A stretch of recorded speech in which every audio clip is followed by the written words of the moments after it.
there. Actually, this is new video into Fox, and it's been incredible because both our David Lee Miller and Mike Tobin have been on the border. They have been there live for hours. They caught the tanks in exclusive video moving toward the border. They caught these ground troops fully armed with night vision material, night vision goggles and capabilities as they moved toward the border. And our Mike Tobin is still on the border for us, monitoring all of these developments.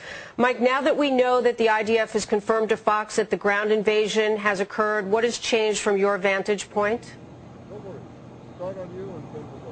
Well, what I'm seeing from my vantage point is a lot of new flares and tracer fire coming out of here. In fact, we go over to this end of the northern end of the Gaza Strip. I can see a lot of tracer fire coming right now. That is the kind of thing that will come off of a gun, small arms fire. Now, those are in the tanks as well as in the kind of things that the soldiers themselves would be carrying.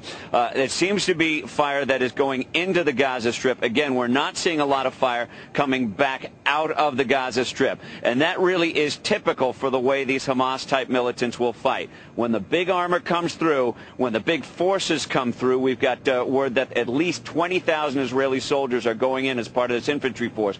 When that big force comes through, groups like Hamas simply don't have the firepower to match them. So they hide for that period of time. When the threat to them has passed, they pop up and fight. They'll take pot shots at the armor. They'll take pot shots at the shoulder, at the soldiers, I should say. A victory for them is killing a soldier. A victory for them is penetrating some of this armor that's going into the Gaza Strip. They don't need to stand and fight them right now, which is why I think we're not seeing a lot of retaliatory fire coming from the Hamas forces at all. And I'm looking, again, at some kind of flares. I would tell you that's a tracer round. It doesn't look like a tracer round because it hangs longer, coming from the Israeli side of the border into the Gaza side of the border. Mike, we know... And that's our situation right now. Mike, we're a lot of... Go ahead. I just wanted to ask you, Mike, because we know that the target for Israelis is Hamas. Hamas leaders, Hamas targets, places that they have the rockets that have been firing into Israel. But at this point, are there possibilities of escape for some of the top Hamas leaders? And where would they go now that they know that this ground incursion has begun? Well, that's a really difficult call because obviously we can't find the top Hamas leaders either right now. These guys have been in hiding for some time right now. Look at there's a rocket going in up there. Its flare went out, Duty.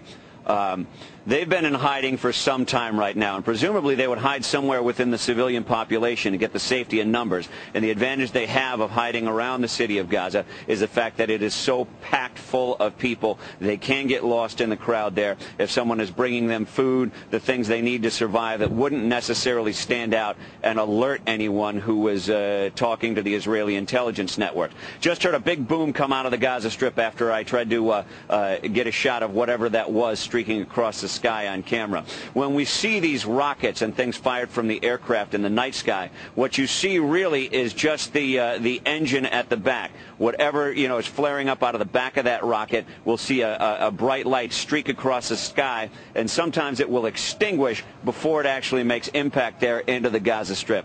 Is that a warning for an incoming rocket? No. Okay. Mike, all right, that was something else. Let me ask... And there's another one of those rockets. Boy, it's really tough to catch all these things on camera. But another rocket, again, streaking into the Gaza Strip. I think in a couple minutes, or a couple seconds here, we'll see another flash and a boom come out of the area near Gaza City. And there it was. Yeah. Well, clearly this is more activity than we had seen in the previous hour speaking to you. And Alon Pincus, the ambassador, talked about the fact that Gaza is a very small region, that it's a small area to cover for these ground forces. But at the same time, the firepower that we have seen from Hamas out of Gaza has been significant. And we know they've had a lot of support, a lot of help from Iran and otherwise. So what is the message when from their vantage point? What's your guess when they see these forces actually coming in, not only from the air but on the ground?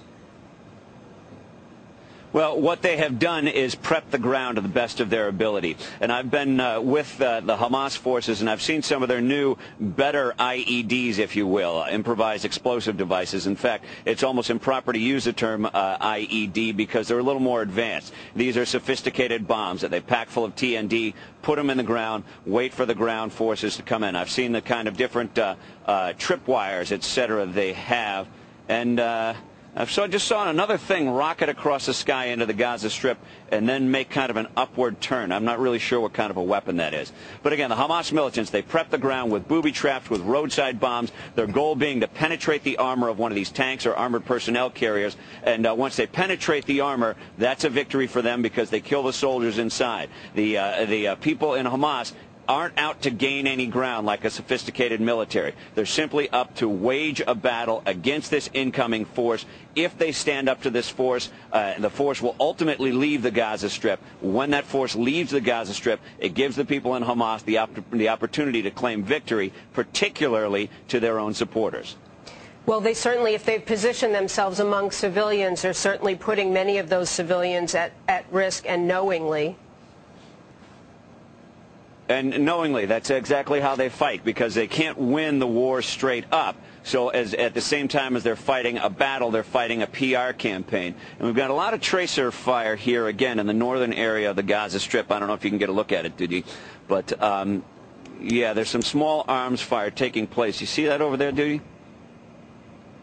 A lot of gunfire. All right, Mike, let me ask you... That's the way they do it. They fight the PR battle at the same time. Go ahead. No, as you were going to say, please finish your thought, and then I want to ask you to stand by. We have a military guest with us, and we want to come right back to you. But please finish your thought. Well, the thought is simply that they fight the PR battle at the same time as they fight a conventional battle. They can't really wage a conventional battle. They certainly can't win it. But at the end of the day, they play to the media. They play to the media that goes to their own Arab constituency. At the end of it, they will claim victory in one way, shape, or form, unless they are absolutely obliterated by this. Unless Israel achieves the goal of toppling Hamas from power, which is it's a very difficult goal. The bar is set very high for the Israelis, as some of the leaders have said that, in terms of toppling a group from power. The bar is set very low for Hamas and all of them. All they have to do are injure or kill some of the soldiers that are coming in. All right, Mike Tobin, stand by.